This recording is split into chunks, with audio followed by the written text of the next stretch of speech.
우리 분들 축복의 인사합시다. 축복합니다. 반갑습니다. 은혜 받읍시다. 이렇게 하시고요. 네. 지금 마스크를 좀 벗었습니다.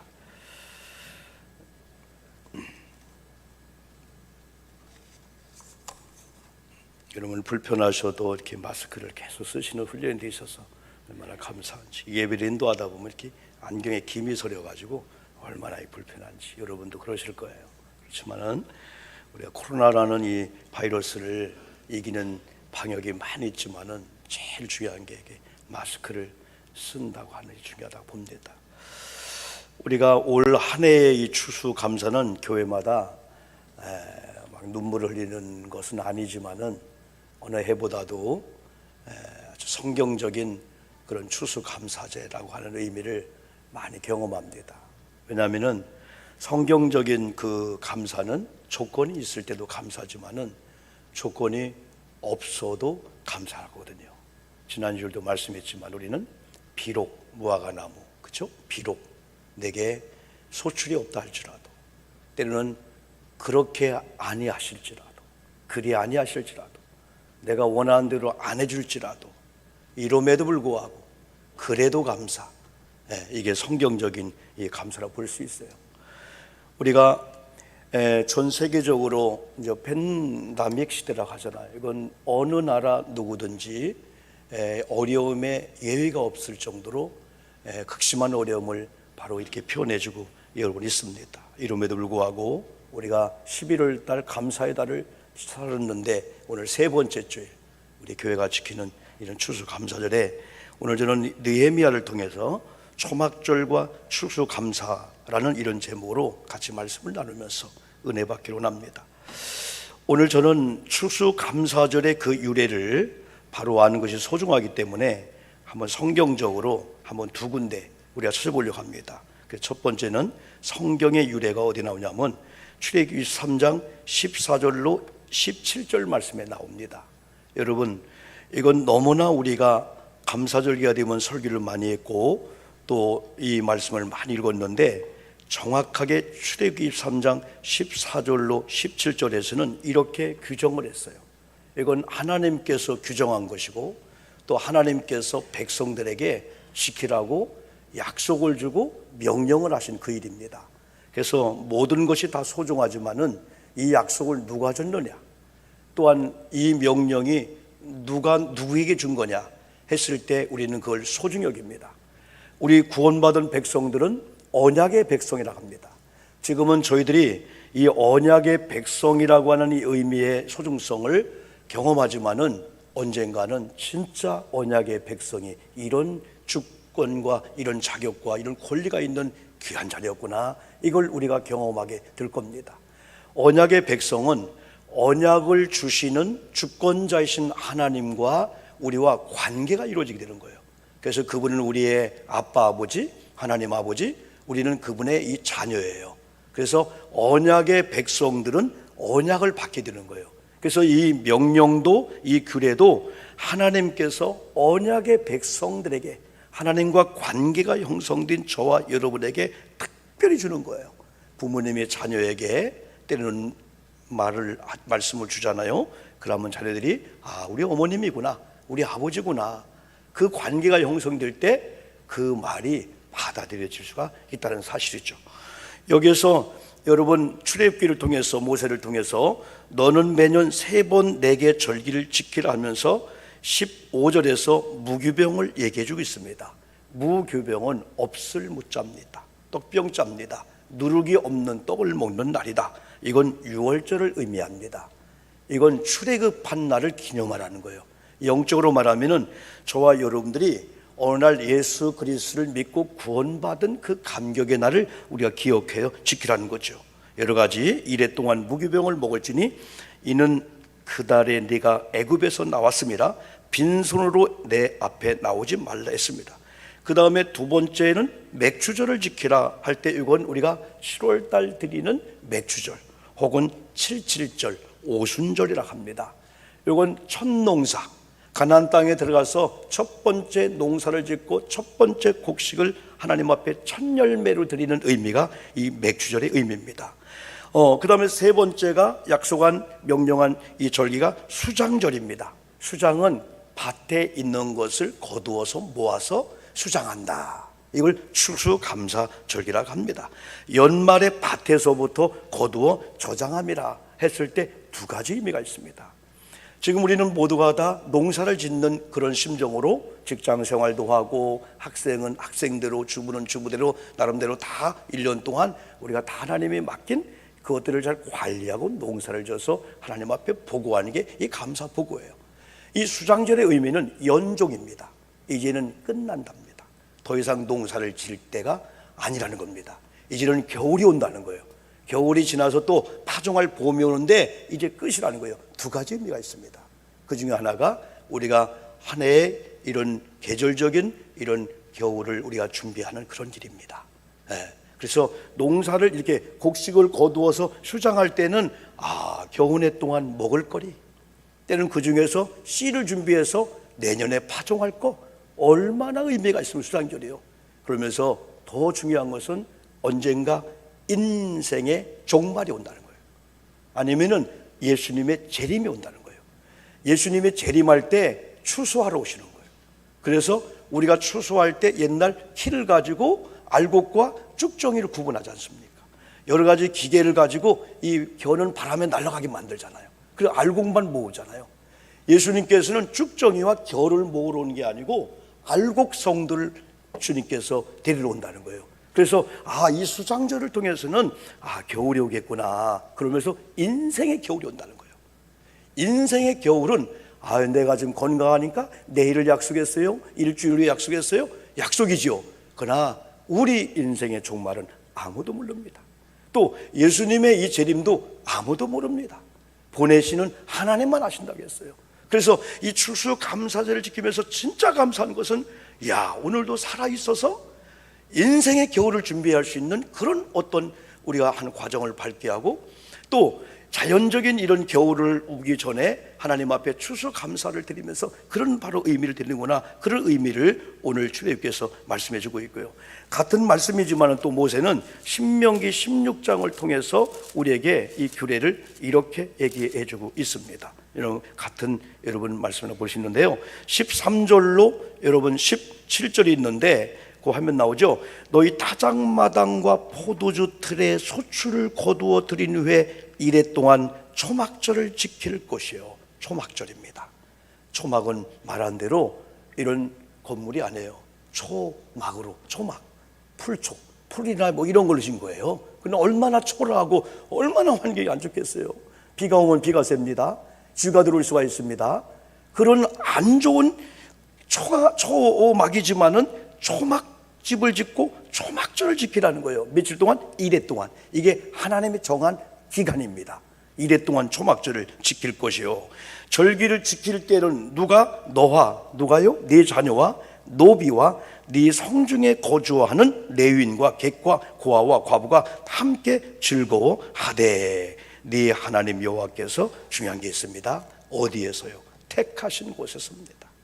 물론 우리가 있는 처소가 다 예배 처소가 될 수 있고 이런 감사 예배를 드릴 수 있는 그런 장소가 여러분 될 수 있는데, 오늘 성경은 하나님께서 자기 이름을 두시려고 택하신 곳에서 소와 양으로 네 하나님 여호와께 유월절을 제사를 지르되, 이게 16장 2절인데 또 15절에서 네 하나님 여호와께서 택하신 곳에서 너는 이래 동안 네 하나님 여호와 앞에서 절기를 지키고, 네 하나님 여호와께서 네 모든 소출과 네 손으로 행한 모든 일에 복 주실 것이니 너는 온전히 즐거워할지니라.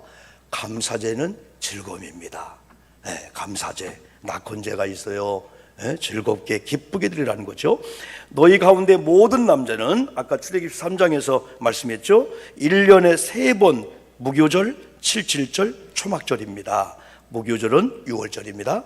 77절은 맥주절입니다. 초막절은 수장절, 추수감사제. 이 세 가지 절기를 우리 하나님이 정해놓고 네 하나님 여호와께서도 택하신 곳에서 여호와를 배웁되, 우리가 지금 대면 예배, 비대면 예배를 얘기하고 있지만은 참 우리가 생소한 땐 말이잖아요. 대면에서 예배드린다. 비대면 예배 드린다. 그러다 보니까 이제 비대면이 익숙해졌습니다. 그렇지만은 하나님께서는 너와 내가 성막 안에서, 성소를 지나서 지성소 안에서 만나자. 하나님은 대면하기를 원해요. 하나님은 만나기를 원한다는 거예요. 그래서 택하신 곳인 이 예배당에서 여호와를 비옵되 빈손으로 여호와를 비옵지 말고 각 사람이 네 하나님 여호와께서 주신 복을 따라 힘대로 드릴지니라. 여기 중요하죠. 여호와께서 주신 복을 따라. 옆 사람이 기준이 아닙니다. 옆분이 비교의 대상이 아닙니다. 하나님과 나와의 관계 속에서 하나님이 내게 이런 걸 줬구나, 이만큼 줬구나, 5달란트, 2달란트, 1달란트, 하나님께서 우리에게 주신 복을 헤아려 보고 그 복을 기준으로 해서 힘대로 드릴지어다. 적으면 적어도 최선의 것이 필요한 거예요. 많기 때문에 적은 자보다 많다 해가지고 적당히 드리는 게 아니고, 적든 크든 하나님은 그 기준이 아니에요. 하나님은 많다 적다가 아니고 하나님께서 지정한 걸 드리느냐, 하나님의 언약과 율례를 따라 하나님을 경외한 마음을 가지고 하나를 드려도 힘껏 최선의, 최상의, 최고의 가치를 하나님께 드리냐, 그걸 우리 하나님이 바로 원하신다는 거죠. 이것이 바로 추수감사절의 성경적인 그 의미라고 볼 수가 있습니다.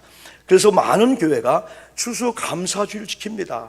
그때 두 가지를 얘기합니다. 코로나 상황인데요, 우리 교인들을 본다면 이런 조막보다 못한 것 같은 이런 환경인데요, 건너뛰지요. 이런 장식을 하고 강단 장식을 하고 이런 감사를 해야 될까요? 라고 할 수 있는데 성경은 아니라는 겁니다. 조막 안에서 일주일 동안 거니는데 때로는 비가 옵니다. 바람이 붑니다. 그것도 사막입니다. 430년 동안 차라리 종살이 했을 때는 그들이 콘크리트 집에 살 수가 있었어요. 근데 가나안 땅을 주겠다고 정작 나와서 광야 생활할 때는 완전히 사막의 돌멩이 위에, 사막의 모래 위에, 광야 같은 그 위에, 그것도 초막을 짓고 일주일 동안 그 안에 머물라는 거예요. 지금도요, 좋은 믿음의 크리스찬들이요, 이런 추수감사를 되면요, 자기 집 아파트 베란다에다가 초막집을 만드는 거예요. 그래서 번갈아 가면서 우리 아이들을 그 안에 잠을 자면서 이게 구약시대 초막절의 의미를 성경적으로 가르쳐주는 거예요. 그러니까 유대인들이, 비록 주이스 유대인들이 강원도 땅 크기만한 그 나라에 인구가, 디아스포라가 다 모아져 갖고 여러분 2천만 전후가 되는 이런 이스라엘 백성들이 세계적으로 우리나라 노벨상 10명 못 받았잖아요. 5명 못 받았잖아요. 2명 못 받았잖아요. 노벨상의 30% 이상을 받을 정도로 머리가 좋고 두니가 좋고 한 그 이유 중에 하나가 어릴 때부터 율법을 가르치고 말씀을 가르치고 정확하게 예배는 이렇게 하는 거야. 하나님 앞에 예배할 때 이런 자세를 가지고, 예물을 드려도 이런 예물을 가지고, 이게 바로 무교절의 의미야. 누룩 없는 떡을 먹고 맛이 없는 떡을 먹으면서 네 조상들이 애굽에서 나왔던 걸 기억하고, 그리고 광야 생활을 기억하고, 과거에 어려웠던 걸 기억하고, 지금 우리의 이 자유가 공짜가 아니야. 선배들의 믿음의 조상들이 피를 흘렸기 때문에 이 자유를 누리는 거야. 이걸 유태인들이 가르치고 미국인도 우리나라도 가르치고 있잖아요. 우리도 여러분 전쟁 박물관 같은 거 가면 크게 써있다고 하잖아요. 자유는 공짜가 아니다. 누군가는 피를 흘렸고 누군가는 총칼 앞에서 도망가지 않고 여러분 싸워 이겼기 때문에 바로 이런 자유가 대한민국에 왔다, 그런 얘기를 하고 있습니다. 성경은 모두가 다 이렇게 지정한 대로 해주는 것을 귀하게 여기고 있습니다. 두 번째 추수감사절의 일반적인 그 유래는 여러분 화면에 좀 흐리지만은 화면을 통해서 보게 될 건데요, 1621년 영국의 청교도들이 신앙의 오직 자유 하나만을 가지고 매우 훌라훌한 배를 타고 북미, 남미 중에서 북미 가장 열악해, 그 당시는 지금부터 몇백 년이죠. 가장 열악한 남미가 아닌 그 북미, 그 당시에 남미는요, 금을 찾으러 수많은 세계 사람들이 모였던 아주 황금 땅이었는데, 북미는 인디언들, 추장들, 아메리칸 대륙이었던 여기에 여러분 떨어집니다. 여러분 화면을 보면은 그들이 매우 훌라훌한 이런 배를 타고 종교의 자유를 찾아서 영국에서 신대륙으로 떠났는데 그때 떠난 사람이 102명이었다고 합니다. 11월 16일 당도했다는데요. 지금 이게 그 크리스찬 투데이라는 종교 신문이 있는데 그 신문에 그 나온 걸 제가 한번 이 카피를 한 겁니다. 하지만 형언할 수 없이 어려운 난관에 부딪혔습니다. 강풍과 눈부라치는 혹독한 추위, 질병과 식량 부족, 원주민들의 냉대, 들짐승들의 위협, 고할집 하나 없는 절박한 상황에서 절반 가까운 이들이 목숨을 잃었습니다. 52명 이상이 여러분 죽었다는 거죠. 그런데 원주민들의 도움으로 생존법을 익힌 청교들은 필사적인 노력으로 아메리칸 대륙에 도착하면서 1년을 보냅니다. 그리고 1921년 가을 정착지에서 첫 결실을 기념해 하나님께 감사드리고 잔치를 열었습니다. 그러니까 최고의 악조건, 아직도 인디언들의 어떠한 위협과 그리고 낯선 땅에서 안 좋은 환경 가운데 첫 번 농사를 지었다고 하나님 앞에 여러분 감사제를 드리는데 나중에는 막 인디언들이 와서 막 도와줬다고 하고 있잖아요. 그래, 추수한 곡식들과 그 채소들 중 가장 좋은 것들을 그 중에서 골라서 처음 익은 열매로 하나님 앞에 드렸다고 합니다. 그런 가운데 그들은 기도합니다. 우리는 대서양을 건너와 여러 친구들을 잃었습니다. 그러나 하나님은 우리에게 기대했던 것보다 더 많은 걸 주셨습니다. 제가 볼 때는 더 많은 것 준 게 없는 것 같아요. 열악한 환경 가운데 이런 감사가 나올까요? 하나님의 은혜에 감사하며 하나님께 첫 열매를 드립니다. 그들은 기도하며 하나님 앞에 드립니다. 첫날인 주일에는 온종일 예배를 드렸고, 둘째 날에는 7년조 요리와 감사를 드렸고, 옥수 요리 등을 서로 나누었고, 셋째 날에는 원주민 추장 등을 초대해 음식을 나눴고, 원주민들은 7년조 요리와 호박파이를 가져왔다고 합니다.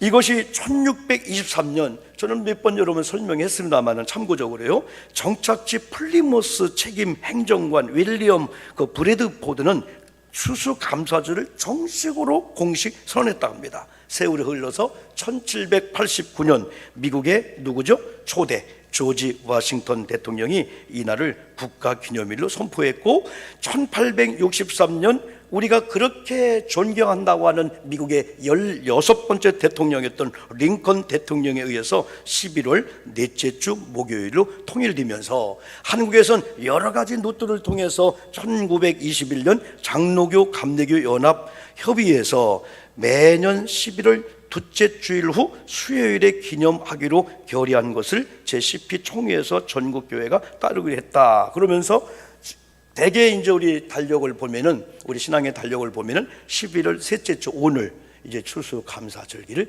많이 지키죠. 그러나 사실은 우리나라의 추수와 맞먹는다면은 많은 분들이 10월달 추수감사제를 이제 드려야 된다 이렇게 여깁니다. 어쨌든 우리의 농사가 다 끝났든 더 중요한 것은 의미이기 때문에, 여러분요, 의미가 더 중요하기 때문에 우리는 일반적인 성경적인 이 추수감사절 유래와 또 추수감사절의 일반적인 그 유래도 결국은 성경적이었다, 성경에서 나왔다. 1620년 영국의 청교들이 신앙의 자유만을 위해서 도착한 그곳에서 102명이 이 3개월의 항해 끝에 아까 말씀드린 대로 수많은 절반 이상이 다 죽었잖아요. 감사의 조건이 아닙니다. 환경을 보든지 가족을 보든지 식구를 보든지 잃어버린 사람들이 많아서 원망불평해야 되는데, 그들은 하나님을 생각하니까 그럼에도 불구하고 그리 아니하실지라도 이런 조건과 이런 환경 속에서도 진정한 감사를 드린 것이 이제 미국의 하나의 유래가 되어서 한국까지 이렇게 왔죠. 근본은 성경이지만은요, 세 번째는 오늘 본문 느헤미야 8장 13절로 18절 말씀을 우리가 읽었습니다. 중요한 것은 모세가 신명기 16장 그리고 출애굽기 23장을 기록할 때하고 이 느헤미야 이 시대의 때하고 약 한 1000년 이상 차이가 납니다. 모세가 신명기와 출애굽기에 아까 그 사건이 BC 425년경이라면은 이 느헤미야 시대는 BC 1400년경입니다. 그러면 1000년의 차이가 나는데, 놀라운 것은 느헤미야 시대는 바벨론 포로 생활과 연관되는 거예요. 출애굽한 이스라엘 백성들은 430년 동안 애굽에서 종살이했던 그 경험이 있잖아요. 그런데 광야에 나와서 이런 초막절을 지키잖아요. 악조건입니다. 근데 느헤미야 시대는 여러분 바벨론 70년 동안의 이 포로 생활 중에서 1차 기환하고 2차 기환해서 여러분 성전을 짓고 성벽을 짓고 하는 열악한 그런 환경 속에서 오늘 중요한 게 느헤미야 8장에서 수문학 광장에서 그들이 모여서 놀라운 부흥회를 하는 거예요. 막 눈물을 흘리고 회개하면서 말씀이 길어도 그 말씀을 들으면서 은혜를 받는 수문학 광장의 느헤미야 이 부흥성회를 경험한 이후에 집으로 가자, 은혜 받았으니까 이걸로 끝나자, 그게 아니고 말씀으로 돌아가게 되는 거예요. 말씀으로 돌아가게 되는 거예요. 우리가 다니엘 기도회를 통해서 충격을 받듯이 많은 분들이 어떻게 저런 드라마틱한 그런 간증이 있을까? 어떤 분은 진행형이고 어떤 분은 해결되어서 감사가 나오지만은 여전히 간증하는데 진행형이란 말이에요. 그러나 간증은 간증일 뿐입니다. 간증은 설교가 아닙니다. 간증은 복음이 아닙니다. 내가 만난 그 예수님에 의해서 내가 이렇게 됐습니다. 이 간증하는데 이 간증을 통해서 은혜를 받고 우리가 어디로 가느냐? 설교를 듣는 자리로, 그리고 말씀을 읽고 말씀을 묵상하면서 성경 말씀으로 들어오게 하는 많은 도움을 주는 이 은혜, 이 간증의 역사가 있어요. 이들이 수문학 광장에서 상상할 수 없는 그런 은혜를 받고 난 다음에 이들이 다른 데 가지 않고 느헤미야 8장 오늘 읽은 13절은 무 백성의 족장들과 제사장들과 레위 사람들이 율법의 말씀을 밝히 알고자, 이때가 언제죠? 은혜 받고 난 다음입니다. 큰 은혜를 받았습니다. 영적인 신비한 사건도 경험했습니다. 그들이 율법의 말씀을 밝히 알고자 하여 학사 에스라에게 모여서, 아름답지 않습니까? 고린도후서 12장 1절로 5절 보면 바울이 신비한 걸 체험했어요. 그죠? 3층 천에 다녀왔다고 했잖아요. 이야, 세상에 3층 천에 다녀와서 수많은 사람들이 그에게 해달라고 하지 않았어요? 그걸 간증하지 않겠어요? 그러다가 이거 아니다. 그 간증에 매료돼서 자기를 자랑하고 자기를 높이면서 내가 3층 천에 내가 뭘 보았어요. 그러다가 많은 사람들이 복음을 훼손시킬까 봤어. 이제 나는 더 이상 자랑하지 않기로 했다. 내 육체의 약함만 자랑하기로 했다. 내가 육체가 약함을 자랑하는 것은 바로 강하신 하나님에 의하지 않고는 나는 복음을 전할 수 없고 사도의 직분을 감당할 수 없고 여러분 앞에 설 수 없는 아주 나약한 존재이다 하면서 자기가 경험하고 한 그 간증을 더 이상 하지 않겠다. 고린도후서 12장 1절로 5절에서 그런 얘기 했습니다. 오늘 저는 진정한 감사는 말씀으로, 말씀에 있는 이 교회로, 말씀의 주가 되신 그리스도께 다 돌아와서 9명의 이런 감사의 조건을 알고도 9명은 어디 있느냐 찾던 그런 신앙의 부류가 아니고, 자기가 고침받은 걸 알고 예수님을 생각하고 예수님께로 돌아오는 그런 어떠한 그 한 명의 진정한 감사, 이걸 학사 에스라를 통해서, 느헤미야를 통해서 그걸 우리가 보자는 거죠. 오늘 느헤미야 시대에 은혜 받은 백성들이 에스라를 통하여 율법에 기록한 내용 중 1천년 전 모세를 통하여 이스라엘 백성들에게 일곱째 달 절기의 초막에서 거하란 하나님의 명령을 발견하는 거예요. 학사 에스라를 통해서 그걸 듣는 거예요. 그래서 14절에서 일곱째 달 절기의 초막에 거하라라고 모세를 통해서 이미 천년 전에 얘기했단다. 15절 초막을 지으라, 16절 초막을 짓되, 17절 사로잡혔다가 돌아온 회중이 다 초막을 짓고 그 안에서 거하니 눈의 아들 여호수아 때로부터 그날까지 이스라엘 자손이 이같이 행한 일이 없으므로 크게 기뻐하였다. 그래서 그들은 느헤미야 8장 13절 18절 말씀을 통해서 이렇게 율법책을 배우러 갔다가 초막절에 대한 재발견 이후에 하나님이 초막절 지키라고 명령했구나. 오늘 말하면 수장절 지키라고 우리 하나님께서 오늘 추수감사절기를 주시며 지키라고 말씀했구나. 그 의미를 찾죠. 그 다음에 18절로 가면요, 느헤미야 시대의 초막절을 통해 주는 큰 교훈이 있는데 첫날부터 끝날까지입니다. 아까 전반부에 말씀드린 이건 하나님의 약속한 대로입니다. 6일까지, 5일까지, 8일도 안 돼요. 7일까지, 첫날 끝날까지 완전 말씀대로 순종했다는 거죠. 성경은 7월 15일부터 7일 동안 하나님 앞에 모여 감사의 축제를 지키라고 말씀했습니다. 그리고 날마다 하나님의 율법책을 낭독하고 이래 동안 절기를 지키고 여덟째 날에 또 성회를 열었더라. 매우 성경적인 초막절을 지키는 것을 볼 수 있습니다. 레위기 23장 40절 보면요, 첫날은 아무 노동도 하지 않고, 두 번째 성회로 모이고 7일 동안 초막에서 지내고, 제8일째도 다시 성회로 모이고 아무 노동도 하지 않고 하나님을 찬양해야 된다. 이렇게 레위기 23장 35, 36절에서 그렇게 말씀했습니다. 그런데요, 느헤미야 8장을 끝나면서 9장으로 넘어가면서 계속해서 이 성회는 연속이 되는데 그들이 했던 것은 세 가지입니다. 하나는 회개입니다. 두 번째는 경배와 송였고, 세 번째는 송축이었습니다. 모여서 금식하며 굵은 베옷을 입고 티끌을 무릅쓰며 모든 이방 사람과 절교하고 자기의 죄와 조상들의 허물을 그들이 자복하고, 우리가 추수감사를 지키면서 진짜 느헤미야 시대의 그런 추수감사주를 지키면은 말씀으로 돌아가야 되고, 하나님 이 은혜를 보니까 잘못했습니다, 막 회개하고, 내가 이방인들과 교제했습니다, 그걸 절규하고, 하나님 내 죄도 문제지만 우리 조상들이 죄를 졌어, 남의 죄를 위해서, 이웃의 죄를 위해서, 가족의 죄를 위해서 하나님 앞에 대신 자복해주는, 이게 바로 진정한 추수감사 아니냐.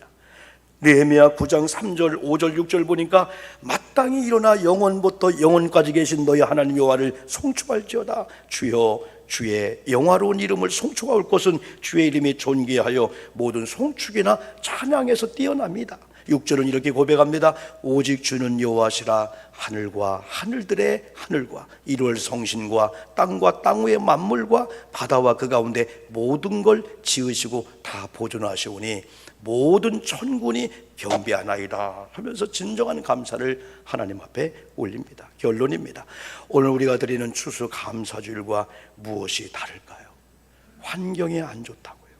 다음에요, 여건이 좋아지면 우리도 좋은 교회로 가면은 그게 성경적이지 아니라는 겁니다. 느헤미야 시대의 백성들 역시, 여러분, 또 영국에서 청교도들이 미국에 가서 드렸던 이 감사, 초막절 감사절기, 바벨론 포로 중 귀환하여 아직 성전 건물도 제대로 갖추지 않은 그런 가운데 드려진 느헤미야 시대에 이런 초막절에 재발견한 다음에 드려진 이 정신은 오늘 우리가 본받아야 돼요. 느헤미야 성벽 공사가 6장에서 끝이 나지만은 얼마나 파란만장했습니까? 포로로 돌아와서 어떤 백성들은 집을 짓자, 뭐 농토를 먼저 개간하자. 그러나 느헤미야나 스룹바벨이나 많은 선자를 통해서는 아니다, 하나님의 예배당이 무너졌다, 하나님의 거룩한 교회가 무너졌다, 건물을 세워야 된다. 그랬더니 느헤미야 4장에서는 산발락 같은 경우 얼마나 조롱하고 방해합니까? 도비야 같은 사람은 성전에 성벽이 올라가는데, 야, 저 성벽은 여우가 올라가도 무너질 아주 하찮은 성벽이야.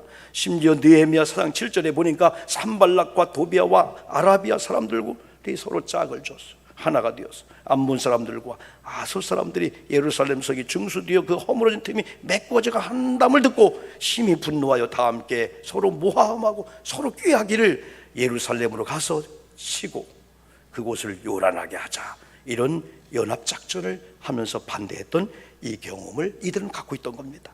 이런 고통과 아픔을 경험한 유다 백성들이었습니다. 그들이 초막절기를 발견하고 감사할 수밖에 없었던 이유가 결론적으로 이겁니다. 느헤미야 9장 1절로 2절 쭉 읽으면 나오는데, 1000년 전에 출애굽한 이스라엘 백성들이 애굽에서의 고통과 고난 가운데도 여전히 하나님은 감찰하시고 그들의 울고 그들의 기도하는 기도를 들으시는 이 하나님을 그들이 만납니다. 홍해를 가르신 하나님, 그들이 죄를 졌음에도 불구하고 돌아오니까 구름 기둥과 불 기둥으로 그들을 계속 인도하시는 하나님, 그들에게 거룩한 안식일을 지정하시고 또 그들에게 온전한 11조를 주님이 말씀하고, 심지어는 18절에서 느헤미야 9장 18절에서 금송아지 사건을 통해서 하나님의 진노를 받아야 팀에도 불구하고 또 그들을 구름 기둥으로 불길 인도하시는 이 하나님의 사랑을 느헤미야 시대에 학사의 설화를 통해서 읽어줄 때 그걸 발견하고, 우리 조상들이 이러한 하나님을 찬양할 수밖에 없었구나. 그럼에도 불구하고 21절 40년 동안 우리 조상들이 광야 틀에 살았지만은 부족함이 없었고 그 옷이 헤어지지 아니했고 발이 부르트지 아니했다라고 하는 걸 느헤미야를 통해서 발견한 다음에 이들이 얼마나 감사했을까요? 그래, 지금도 우리가 포로 생활 아직은 정착은 아니지만 아직도 여건이 안 좋지만은 하나님 앞에 감사할 수밖에 없는 것은 하나님께서 부족함이 없도록 우리 조상들을 옷이 헤어지지 않도록 40년 동안 광야길을 걸어 다녔지만 발이 부러뜨기를 도우시는 하나님이 우리 하나님이야? 그런 하나님 앞에 그들은 첫 열매를 가져올 수밖에 없었고 11주를 가져올 수밖에 없었고 더 나아가서는 하나님 전에서 섬기는 제사장들에게 갖다 드렸더라. 36절, 37절, 39절에서 그렇게 말씀해 주고 있습니다. 사랑하는 성도 여러분, 우리 1년 동안 많이 고생해 왔습니다.